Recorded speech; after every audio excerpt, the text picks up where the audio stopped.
Snehalaya silks. இங்கு ஒவ்வொரு புடவையும் ஸ்னேகா தேர்ந்தெடுத்தது உங்களுக்காக. திராவிடம் இல்லை என்று ஆளுநர் கூறியதற்கு தேசிய கீதத்தில் திராவிடம் உள்ளதா இல்லையா என்று திமுக அமைப்பு செயலாளர் RS பாரதி கேள்வி எழுப்பியுள்ளார். கவர்னர் சென்ட்ரிங் தி ஹவுஸ் இந்த சபைக்குள் வருகிற போது தேசிய கீதம் இசை முழங்கி அவரை வரவேற்று தான் கொண்டு போய் அந்த நாற்காலியில் உட்கார்ந்தார். அதற்கு பிறகு தமிழ்தாய் வாழ்த்தை பாடுவார். தமிழ்தாய் வாழ்த்தை பாடினார். இதில் என்ன குற்றம் இருக்கிறது? தேசிய கீதத்துக்கு இவ்வளவு பாசம் உள்ள கவர்னர் அவர்கள் என்ன சொன்னார்? திராவிடம் என்ற சொல்லே இல்லை, இல்லாத ஒரு சொல்லை இங்கே இருக்கிறவர்கள் மக்கள் மத்தியில் ஏமாற்றி வேலை செய்கிறார். அந்த தேசிய கீதத்தில் ரவீந்திரநாத் தாகூர் எழுதிய அந்த தேசிய கீதத்தில் திராவிட உட்கல வங்கான் வருதா இல்லையா?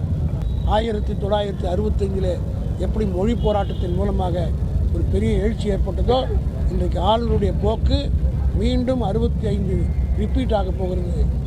ஸ்னேஹாலயா சில்க்ஸ். இங்கு ஒவ்வொரு புடவையும் ஸ்னேகா தேர்ந்தெடுத்தது உங்களுக்காக.